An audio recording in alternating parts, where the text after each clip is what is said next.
without going down it, isn't late stage capitalism terrible? But let's go down that road now. That if you think about it in one sense, I imagine that every car brand on the planet is currently saying, we are going to grow either volume or profit or, sales size, number of cars.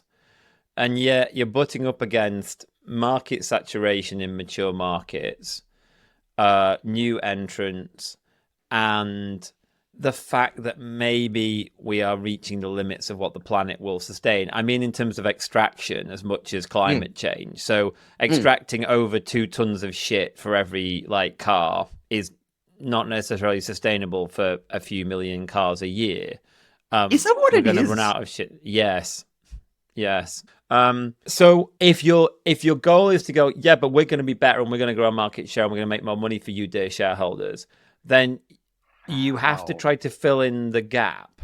And what we are seeing is opportunity space around the car, which is, accessories, ecosystems, things that come from our car brand, our energy solution, our bank, our credit card. Or if you plug your car into your house, then we can kind of control your energy. And actually, that's potentially a really good one. But if the car company owns it, it's a way for them to make more money, per the point about the software-enabled features with Mercedes. And that's how you kind of start to fill in the gap. I think my pro point is some of these things were thought of as things that will actually make stuff better, or that we know we would like to do for the user or for the planet. But many of them are just how do we make incremental money? How do we do this? Enabled by software. So on one hand, you have a kind of situation where to connect the vehicle to the grid, to potentially balance the load for the vehicle to know, can I give energy out of the battery to the grid, which I can then make money for you on. And, if we make this work properly across the country, we can actually mean we don't have to build 5 new nuclear power stations. That's fucking great. But you need software to kind of be able to control that. Whereas we've fitted the elements for the heated seats and now we want to charge you £10 a month to activate those. Less great. Or at least less great from the consumer's side. Hello, I'm Joe Simpson, design strategist at an auto OEM in Europe, whose views I do not and have never represented on this show. And my name is Drew Smith, working as an independent design strategist at Studio Frode. And welcome to Looking Out, the podcast in which we connect the dots across mobility, design, and culture. And coming up in this episode number 20, we're going to have a chat about software-defined vehicles.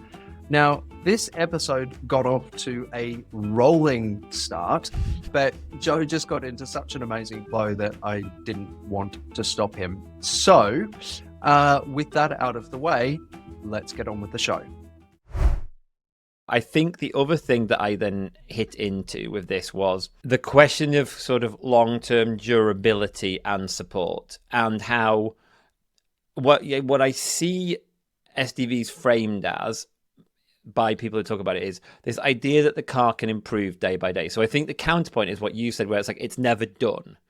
But the other end of that is, yeah, but we can make it fixed, we can sort it out, we can improve it, we can add new things. And when you think about any car from the last 10 years, the thing that dates it is the tech and the stuff on the screens and the kind of the systems.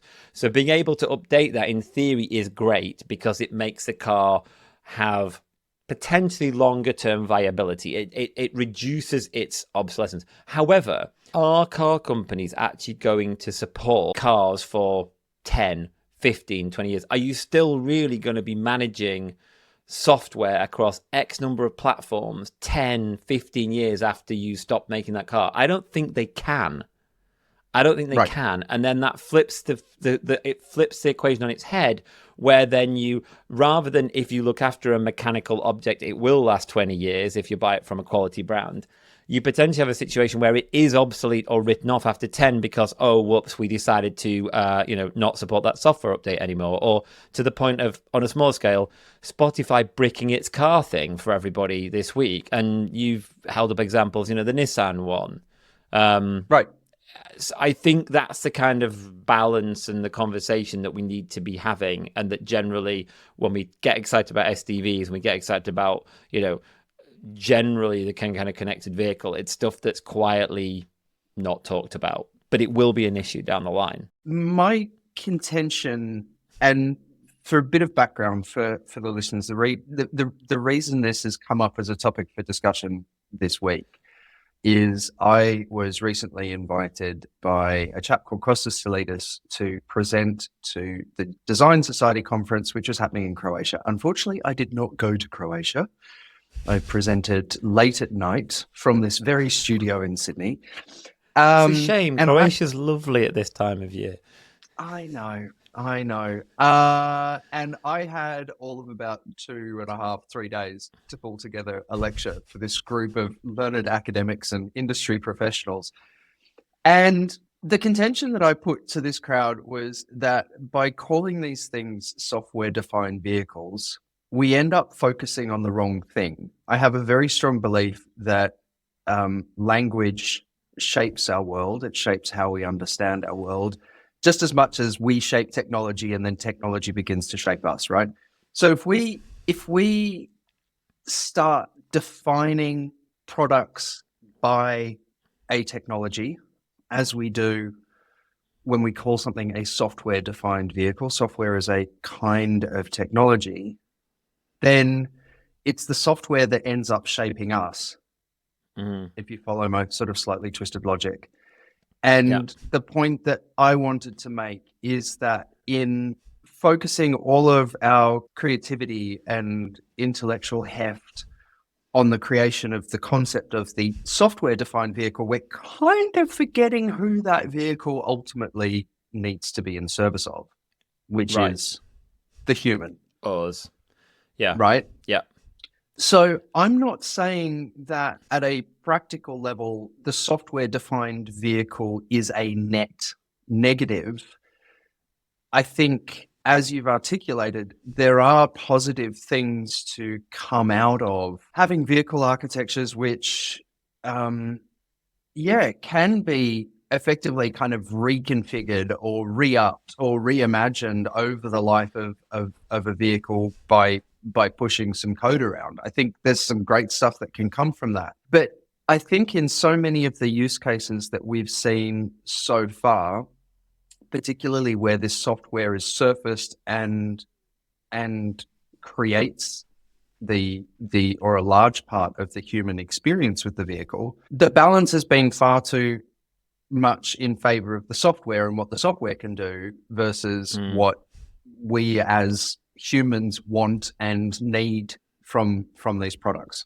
Yeah. And I think there's an irony in that, because if you think about the over 100 year history of the motor car, we have spent the best part of 100 years as I think designers and engineers, and then sort of brands, leaders in industry, actually slowly corralling and shaping the car from being something that was very much, I think, and I've seen the lecture you've written, a machine that was set up as a machine and we had to adapt to it, and gradually it being corralled such that it served us. And the way that it was set up and the hardware wasn't simply in service of what the machine needed, but was more in service of what the humans needed. So it's ironic if you're saying that now, in the era of the software-defined vehicle, that's flipping back.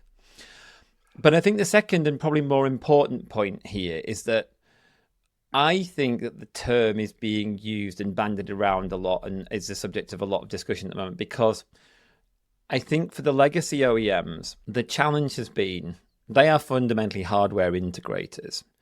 And when you talk about the software-defined vehicle, the defined part is important there, because what I think a lot of people have been trying to school the legacy OEMs in is that it's not just make a car, it's a hardware box, now add a layer of software on top. It's that if you think about software from the start and you think about the experience you want to create, if you think about the sensor sets you've got and how you can integrate those, if you think about the what the car needs to do to connect and talk to the world around it, and you think about the experience the humans inside can have through the apps, the kind of experiences, the sort of information that you provide, then if you think about that from the start and you think about what the software can do and how it might evolve or what you might want to do in the future, then you can sort of do that in symbiosis with the hardware and think about what you need, rather than we're making a car like we've always made, we do it in this way, and then slap software on top, which then gets you or tends to end up with a slightly disjointed sort of shitty clutch. Yeah. It's a shitty clutch. And yet, okay, look, I used to work for Accenture, right? And Accenture has been pushing the idea of the software-defined vehicle for far out, I don't know, like 5 years. And They're not the only ones. I was a part of that. Again, I think by elevating software in that conversation, one, it's clearly induced a sense of panic, right, in the industry, because it's like, shit, we don't understand how to do this. And when we do try and do it by ourselves, we tend to royally screw it up. It diminishes the significance of still getting the hardware right? Yeah. And I think there's an interesting kind of case in point with, Tesla's focus on software, perhaps at the expense of well-engineered, well-manufactured hardware. But also what you've talked about there is the idea that it's really about how the car fits into a much broader ecosystem than it has traditionally. Now, that ecosystem is facilitated by software. Yeah. I'm not sure it should be defined by the software. So again, we come back to this idea that I think we're focusing on or prioritizing kind of the wrong thing. It's like, what do we want this to be? Yeah. How do we want it to sit within an ecosystem? What does that ecosystem look like? Who are the partners that we're going to be working with in order to deliver a valuable experience that consumers are going to want to pay us for? Let's kind of get that right. And then have a conversation about how the software is going to make that a reality. And this is a rhetorical question, Drew, but do you think that's happening by and large? Do you think there are cross-functional teams in car companies that are trying to set out to define what the experience is? Because, as you just mentioned, Tesla, and I'm not going to say Tesla started this ball rolling, because we had to some degree, a level of software and connectedness, if not software-defined vehicles, before Tesla. But one of the things that I think Tesla, I feel that they did do well, at least at first, was particularly around charging experience, supercharge, battery range, navigation, when and where you need to charge, how you charge. It felt like a team in Tesla that was kind of cross-functional had understood and set out the experience they wanted the user to have, and then had defined how they'd set things up with the right technologies, with the right hardware around that. And that's actually, when you think about it, and we talked about this in the last show, in some ways, that drove a lot of Tesla's success, because that was so good. It was so much better than what any other car or car company could offer. It was like a gateway drug for electric vehicles. Yep. And so do we think that is happening now? Like, do you think what's the evidence, Joe? What's the evidence for this in Western markets and with Western car makers? Went to New Zealand with Western car makers, because I think we do see evidence of this kind of thinking emerging in China. Yeah. Right. We've talked about everybody's favorite Taycan clone of the moment, which does the Hmm. car an enormous disservice. I thought it was the SU7. I saw Wheels Boy China call it the Xiaomi Su7 the other day. So, Oh, okay. Yeah. the Su7 or the SU7, however you prefer to call it, is to my mind this kind of thinking manifest. But I think it's also interesting when you start looking at how Neo is building out Right. business alliances around battery swap, for Yeah. example. And look, I went from automotive design into ethnographic research and design strategy, and then wound up in the service design world. And at each point in that journey, the reason I sort of moved on was because I felt like I ran up against the limits of each of the particular practices, if you like, Mm. to encompass things at a sufficiently large scale. Service design was kind of radical for me because it incorporated a lot of different aspects of what I'd come up with before. But Yeah.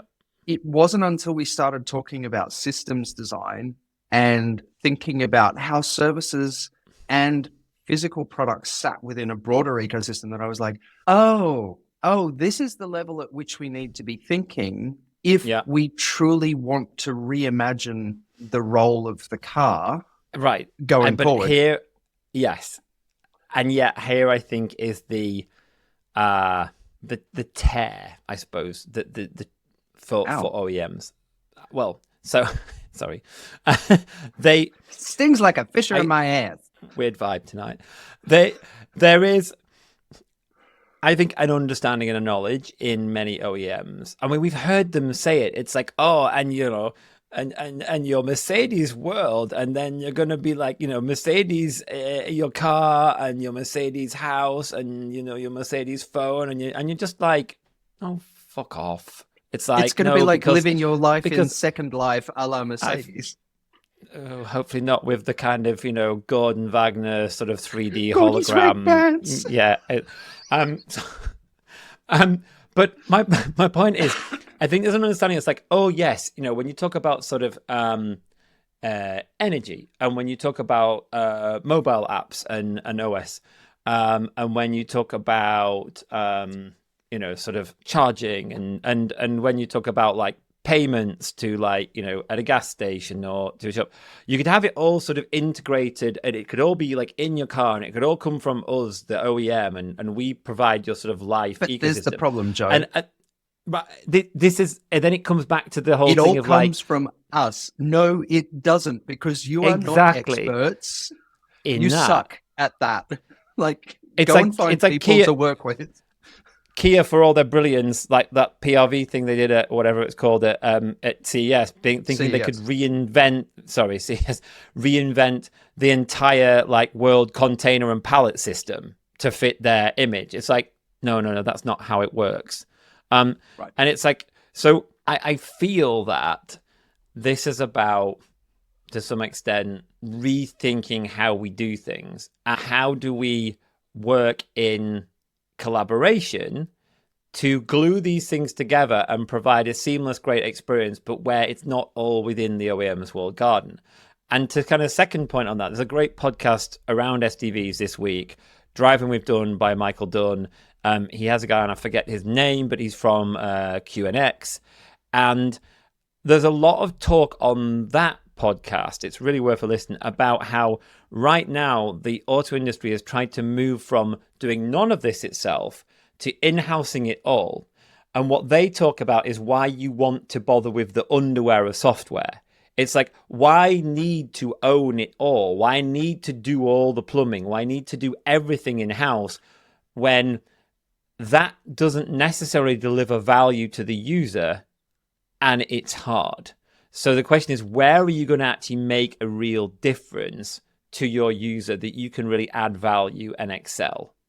The reason why they want to own it all is the same reason Mary Barra said that GM was going to derive something like $30 billion in extra revenue from effectively software-defined vehicles, because data has been sold as the new oil. Mm-hmm. Um, there's a cute irony to that because oil's pretty freaking toxic, as I think a lot of car companies are starting to find out. But data being the new oil, i.e., it was something that was just going to gush forth from these software-defined vehicles, and therefore was ripe to be monetized. And I know from experience, having been in the room with sort of the CTOs of car makers, that they have been absolutely terrified of tie-ups with the FANGs, Facebook, Apple, Microsoft, Google, Amazon, of Netflix, of unwittingly handing over the keys to the oil well, and watching the sort of the mental contortions of these people as they try to work out how they can get the stuff that they can't do from these organizations whilst holding on to their data was both painful and amusing. But I think that's that's always been the promise, is that, as you said in the introduction, the idea is that the software-defined vehicle fundamentally is going to enable car companies to find new sources of revenue and new sources of margin opportunity on each vehicle they sell. I think where that is leading us to at this point is what Cory Doctorow calls enshitification. Yeah. And the car is becoming well and truly enshitified. Yeah. And this through the application of or through the mediation of the user experience, through pay per use type stuff. And I think just I'm not going to get the definition 100% right, but it's this idea that an organization, an online organization, will make something available to a consumer, basically to rope them in and entrap them in effectively like an abusive and extractive relationship, right? And that's we've seen that happen all across the internet, and we're now starting to see that come to cars as well. Haven't we already done that with like leasing and finance payments? Sorry, with what? Hasn't the industry already done that with like finance payments and 72-month finance, deals, and basically having people on the hook? But now we're going to charge you $3,000 to unlock an extra second of performance from your Mercedes EQS. Performance that's already in there. There's a pithy response to that. You've already bought the performance. We're going to charge you another $3,000 to unlock it. I think there's two reflections and sort of responses on that. One is, I believe, to kind of put slight counterpoint, there is something here, and Ford are the ones who I would point people towards if you're looking at how to create value. Ford have a really, really impressive business with Ford Pro, and they're making a lot of money on that. Why, in a very simplistic way, do I believe they're making a lot of money on that? Because the F-150 and the pickup truck market, they know inside out. They know the people who buy and own those vehicles. They know what they need to do and how they use them inside out. And they have found a service which is of value to a lot of those people. So that's kind of... That's the kind of first point. So where the auto industry knows its users and knows the role it plays in someone's life very well, and there's something that you can do with your vehicle or your software to make that better, quicker, more productive, enable new things, I think there is value. The second thing to say to the enshitification point, and this was almost like a provocation I wanted to make coming into this podcast, is, do you think, Drew, given that in your lecture you presented yourself as the SDV skeptic, I think, not cynic, is there an argument to say, if you believe that this is a bit of an arms race and a lot of it is about how do we show that we're going to have a business model in the future and we can continue to kind of hook and extract money out of people, what car brand might dare to step away from that and say, nope, most people are wanting to get from A to B, listen to music, occasionally call someone, and know where they're going. And if they crash, like, have the car protect them and not die. I can do that without software definition. I can do that in a relatively rudimentary hardware box. Do you think that's a viable potential direction right now? And do you see any brand maybe daring to step in that direction? Oh, that's a spiky question, Joe. I think for an industry that is hamstrung as it is by benchmarking what competitors do, it would be a very brave organization that would break with that idea. And remember, I'm not saying that the idea of a vehicle which has functionality that otherwise would not be available in a purely hardware-based vehicle enabled by virtue of software is a bad thing. No. What I am saying is that the ways in which software is currently being deployed is often kind of indiscriminate and inconsiderate. So my response would be like Ford. Do your fucking homework. Like, understand at a very deep level what the real value drivers are for consumers. And yeah, do the work of working out what makes sense to pay for, right? Yeah. And what's just dignified to offer up as the manufacturer of a consumer product. Yeah. And I think I was just going to say, I know from my experience of working in the industry that very often the level of understanding, that deep understanding of consumers is very often absent. Right. And that's why you see clangers like, we're going to make you pay for your heated seats, or we're going to make you pay for cruise control that's already fitted to the car, or we're going to make you pay for, any number of these things that immediately, as soon as they hit the press, as soon as they hit the forums, there goes your brand equity. So a kind of related question to that. I feel like you've just given people a sort of, so like, please do this, please think in this way. Is there more that you want to sort of say? We know that a lot of our audience are designers, UX strategists working in and around the industry. Yeah. If I'm a designer working in the industry, what does this actually mean for me? What would you advocate? Well, there's the two questions. What does it really mean?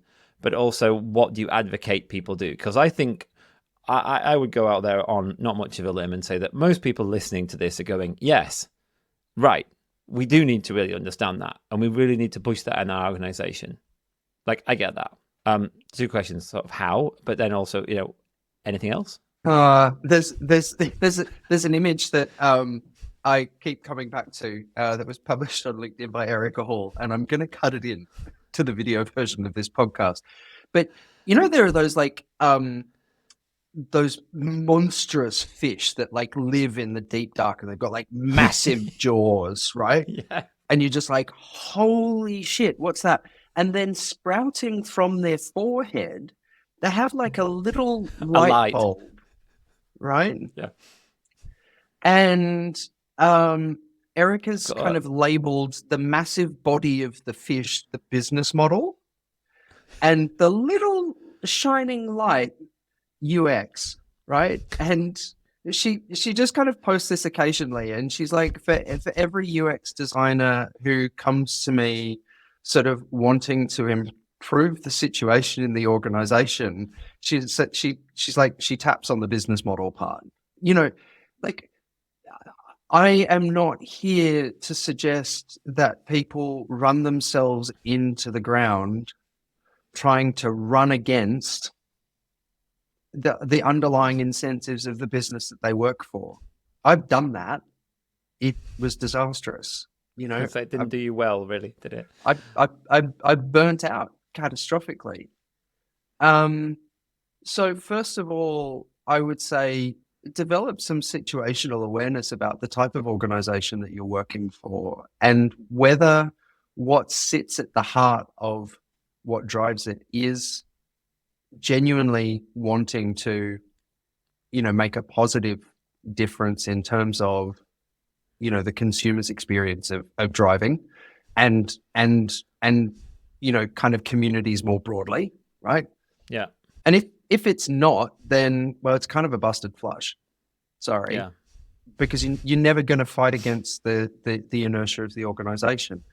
But if there is kind of some genuine intent there, then it's just as much about kind of sponsorship and advocacy at the most senior levels within the organization that are going to create the conditions for you to go out and do the stuff that you need to do, you want to do, you're wired to do it.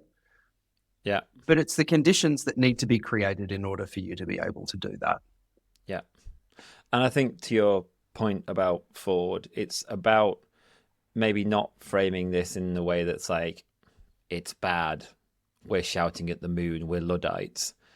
It's about, yeah, actually, this presents an opportunity, but how do we do things in a way which are genuinely valuable to people and that they can, I think, understand, adopt, find use and, even delight in.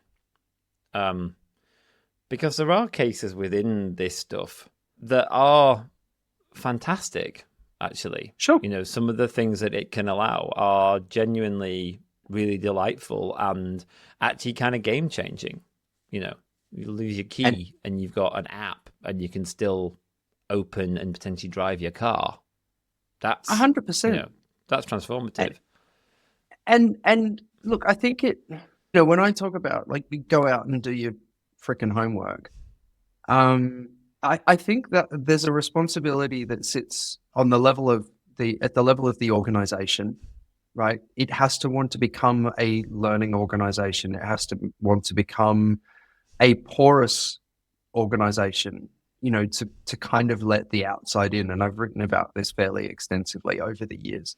I think there's also a responsibility at the level of the designer to really become that sensing probe out in the world, looking for these opportunities themselves through their own lived experience and through the lived experience of people around them that they can kind of bring into the organization and advocate for. And, we've talked before about the fact that there are, UX designers working in car companies that don't drive cars, that don't have driver's licenses. That seems to be a bit of a dereliction of your duty as a UX designer working on interfaces that are meant to be used while a vehicle is in motion. Like, really sure you should be designing an ADAS interface if you don't know what cruise control is? I mean, I did have that conversation once upon a time. Yeah. So yeah, like if you want to create products that are more humane, first of all, are you working in an organization that also wants to create humane products? Great, go for it. Then, actually do the work of being humane, of looking to your fellow humans and identifying where you might be able to give them a hand. Awesome. I want to have a bit of a positive note now, and not to put you on the spot, but you are someone like me who spends a lot of time reading about, experiencing, watching videos. I mean, we're nerds as well. And who do you think is getting this stuff right, if anybody? A brand that you would pluck out and say, I think they might have the right balance in this. They seem to be approaching it in the right way. I can point to a couple of products or services or that ecosystem, which feels like it's, if not perfect, actually adding value and kind of shows that they're I think going about things in the way that you've just described. This isn't a loaded question at all, is it, Joe? I'm quite enjoying myself tonight. I feel like we've role reversaled. Putting me on the spot. No, I should be fair. If you asked me that question, in all whole heart truth, I don't know who I'd say. I'm not sure. Ford Pro is the one that I can think of that I've already mentioned, where I think there's something where they've got a business that, as far as I know, is actually making money. They're providing something that's delivering value. But I can't think off the top of my head of another that I would hold up as thinking, I think that's a really good example. But maybe you... From an ecosystem perspective, no. I think Ford is kind of... Well, sorry. Apart from the Chinese manufacturers that we mentioned earlier in the podcast. So there is kind of the Xiaomi. Now, admittedly, that's kind of like within one brand, although it's super interesting that you can use Apple devices as the rear screens. Like you can use iPads as the rear screens in the SU7, and they operate as if they were kind of a Xiaomi device. Like that's super interesting that they've kind of gone, actually, no, we're going to let people truly bring their own device. It doesn't have to be ours, and we're going to offer them absolute parity in experience. I think the battery swap alliance that we're starting to see form in China is another example. I think when you come down to the level of product, because I think one of the consequences of people going, oh, well, we can just do it in software, is we're going to do the whole kind of human machine interface in software. And to pretty disastrous effect in some cases, like both from a safety point of view, but also in terms of like a brand equity point of view. I think, there are brands out there that have been known for ergonomics that just decide to whack everything in a screen, and everybody's like, what? Why? So at the level of product, you've got like Hyundai Motor Group, who are saying, actually, no, there's stuff that should stay in hardware. Yeah. There's stuff that, people are going to be fiddling with, adjusting fairly consistently while they drive. Why don't we just give people knobs and rockers and, something that they can feel for? You can't feel for software. Software doesn't have any kind of tangibility to it. You can develop muscle memory around a button in a way that you can't around a slick, glassy screen. And I think to jump on that, I think one thing that Hyundai are doing there, and I think Kia as well, is that, and the motive for this might be different, but they are developing a consistency of, at least when we go back to the idea of the dashboard that you talk about in your lecture, display, screen setup, information, buttons, key controls, overall ergonomics, where it's consistent across broadly from their small cars right up to the big cars. If you go to Kia, the EV9 is basically the same as the forthcoming EV3. And I think that's really interesting as well, because one of the things I think that the software-defined vehicle sort of encourages perhaps is novelty and change for the sake of it. And one of the things that then drives is that as a brand, and you think of many brands, but particularly the German brands, who they have a kind of architecture, interface, ergonomic, buttons, layout, displays, setup, which has been consistent over time. So if you drove a BMW and got into a different BMW, you would feel at home and you'd know how to work it. And I think the erosion of that is a bit of an issue. And I think to develop this and to think about it as a kind of brand consistency question is a key one. And I saw you earlier on Threads, you were talking about something, I think that Ryan from Ford Ryan McManus from Ford. Yeah. That I didn't realize in the new 911. The 911. Porsche have got rid of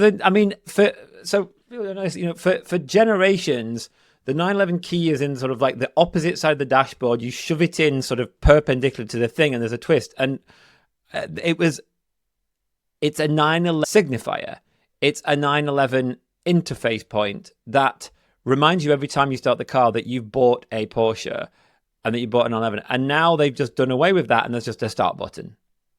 But the history of that goes back even further than the 911, I think, because my understanding is that it was put in that place so that when drivers jumped over the door of their, Right. this is when you had running starts at places like Starts, Le yeah. Mans. Like you'd jump over the door of the car, get into your seat, and it was like the first place your hand was going to reach in order to start your car and get off the line. So it's not even a 911 thing. It is a car racing thing. It is like, we're going to win. And so, and that is carried all the way through the 911 line. They got to the point where they're like, oh, well, we'll just replace it with a thing that you twist. You don't have to stick a key in anymore. And you're like, okay. And now it's like the stop-start button that you'd find in a Golf. Yeah. Like, what? And I think this is a key balancing factor in this whole debate. We're now like a bit away from the concept of the SDV, but what the SDV is driving is brands, I think, to throw out some of that history, to throw out some of the... And it's like, but I think as Ryan highlighted, it's like, but if you want a Porsche, you want a Porsche. It's for certain reasons. You're buying into this history, this legacy. You're buying into that racing heritage, that history, that win. And it's elements like that provide the emotive and the emotional link. And I think to paraphrase Ryan, it's like, if you slowly get rid of and take away those things, at some point, the customer, the link is broken for them. And maybe it doesn't so much feel like a 911, but just another VW Group product.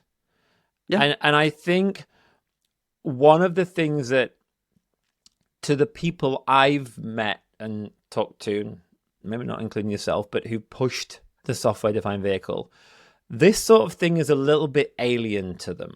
And I think automotive brands need to be very conscious of that, because it's very tempting right now in the world to look at like what's happening in China, to think about the SDV, to still be dreaming about autonomy and think our legacy and our history is a bit of a saddle or a kind of a weight around our neck. And yet most of us have these people who buy into the brands for certain reasons, who can still be attracted to the brands for certain reasons. And quite a lot of that can still be to do with the legacy, good things you've done in the past, things that are still there for a reason and have a history that often make sense or make things safer or ergonomically good, but also give that sort of strong, emotional, characterful bond. And for the legacy OEMs, I think it's really important that they don't just throw that away in the name of software definition. And I think this is such a good place to land. Because we've started off with effectively talking about like how the car is being enshitified by a focus on what software can do rather than what humans need and really want from products. And we're landing in a place where actually one of the things that has defined our relationships with cars, and not just with expensive cars, like not just with 911s, but with cars all throughout the price range, is character. Yeah. Right. And character is, I'm going to go out on a limb and say that character, kind of an authentic sense of character, is something that is very difficult to deliver in software, because in many ways, character emerges through how all of our senses get activated. Yeah. Character emerges from quirks that are charming. Software has quirks sometimes, but they're typically not very charming. It just doesn't work, right? And it's kind of like when you see copy that's been written by ChatGPT, it's sort of kind of glassy and dead behind the eyes. And it's the same with, cars that are just all sort of 100% screen based. Like, I've got nothing else really to go on in terms of the touch points that I have. Yeah. I nothing more to add, Your Honor. Well, there we go. We hope you've enjoyed this This wild our- little ramble through the Our world 20th episode. of software-defined vehicles. Our 20th episode. I am going to put into the show notes an absolutely awesome piece of writing by a friend of Looking Out, a chap by the name of Sam Saha, former colleague of Joe's, a fellow thinker on these sorts of topics, and he recently published a really great report on software-defined vehicles that goes into the topic in great depth. So thank you, Sam, for sharing that with us all. It's really well worth a read. If you liked this show, go on, forward it to somebody who also might like it. If you're watching this on YouTube, subscribe, hit the bell, do all of those good social things. We will be back. I think, Joe, we're going to be back in a couple of weeks. In a couple of weeks, yes. Yeah, we'll be back in a couple of weeks. All being well. All being well. But between now and then, thank you so much for listening. My name is Drew Smith. And my name is Joe Simpson.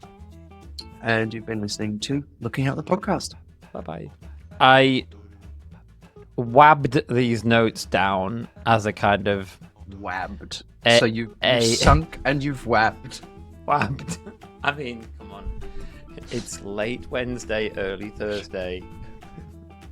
I had a good wab. I'm not sure I'm going to get a good wab. I was wabbing away to myself. Right, sorry. You were talking about your notes.